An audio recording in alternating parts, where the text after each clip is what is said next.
پشاور میں آکسیجن نہ ملنے کی وجہ سے ایک ہی رات میں 9 افراد کی موت پر آہ و بقا تو ہو رہی ہے، لیکن سچ تو یہ ہے کہ آکسیجن صرف پشاور کے خیبر ٹیچنگ اسپتال میں ختم نہیں ہوئی، بلکہ ہمارا سسٹم بہت پہلے اپنی اس بنیادی ضرورت سے محروم ہو چکا ہے۔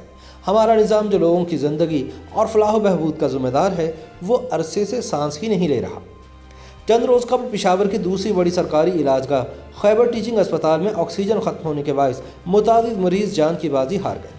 اسپتال میں پیش آنے والا یہ پاکستان کی تاریخ کا کوئی اکلوتا واقعہ نہیں جو کسی انتظامی غفلت یا نااہلی کی وجہ سے پیش آیا ہو۔ ایسے بے شمار واقعات اکثر خبروں کی زینت بنتے رہتے ہیں، لیکن نہ تو حکمران ان واقعات سے سبق حاصل کرتے ہیں اور نہ ہی مستقبل میں ایسے واقعات کے تدارک کے لیے خاطر خواہ اقدامات کیے جاتے ہیں۔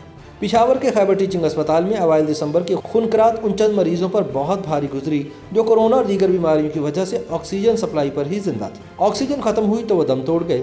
کوئی تصور کر سکتا ہے کہ اتنے بڑے اور اہم اسپتال نے 3 سال پہلے آکسیجن سپلائی کرنے والی کمپنی سے معاہدہ ختم کرنے کے بعد نیا معاہدہ کرنے کی زحمت تک نہیں کی۔ زبانی کلامی سال ہر سال کی توسیع دی جاتی رہی اور 3 ماہ پہلے وہ بھی ختم ہو گئی۔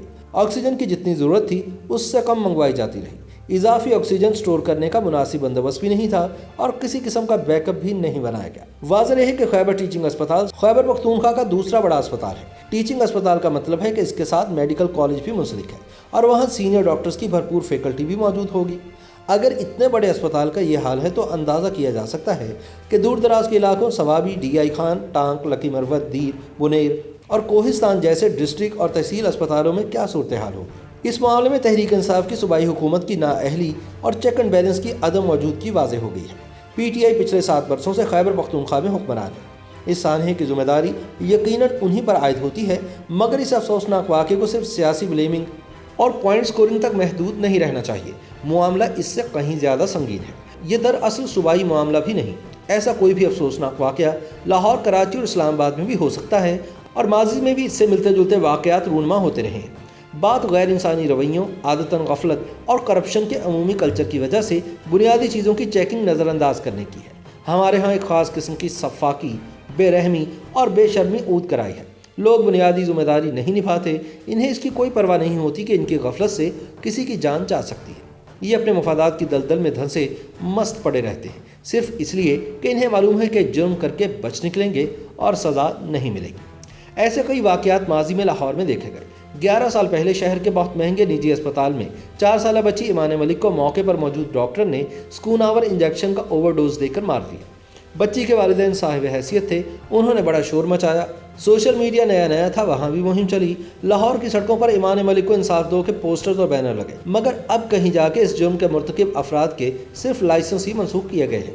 انہیں قرار واقعی سزا نہ جانے کب ملے گی۔ وجہ صاف ظاہر ہے کہ اسپتال ایلیٹ کلاس کا ہے اور مالکان نے بھرپور قانونی جنگ لڑ کے 11 سال تک مقدمے کا فیصلہ نہیں ہونے دیا۔ چند سال قبل ایسا ہی ایک اور واقعہ لاہور کے گلشن اقبال پارک میں پیش آیا تھا، جب غیر معیاری جھولوں سے گرنے کے باعث کئی بچے موت کی آغوش میں چلے گئے، مگر چونکہ جھولوں کا ٹھیکیدار ایک بیوروکریٹ کا بھائی تھا، اس لیے کوئی بھی ان کا بال بیکا نہ کر سکا۔ افسوسناک حقیقت یہ ہے کہ آکسیجن صرف پشاور کے اس اسپتال میں ختم نہیں ہوئی، بلکہ ہمارا سسٹم بہت پہلے اپنی اس بنیادی ضرورت سے محروم ہو چکا ہے۔ ہم اسپتال کے انتہائی نگہداشت وارڈ میں آکسیجن سپلائی بند ہونے کو المیہ سمجھ رہے ہیں۔ بات اس سے بہت بڑی اور سنگین ہے، کاش ہم کبھی اس کا احساس کر پائیں۔ YouTube پر گوگلی نیوز دیکھنے کے لیے youtube.com کی سرچ بار میں googly news T V type کریں۔ گوگلی نیوز کے پیج پر سرخ رنگ کے سبسکرپشن والے بٹن پر کلک کرنا نہ بھولیے۔ YouTube پیج پر اپلوڈ ہونے والی ویڈیوز سے باخبر رہنے کے لیے بیل آئیکن پر کلک کیجیے۔ آپ کو ہر نئی ویڈیو کے بارے میں نوٹیفیکیشن موصول ہو جائے گا۔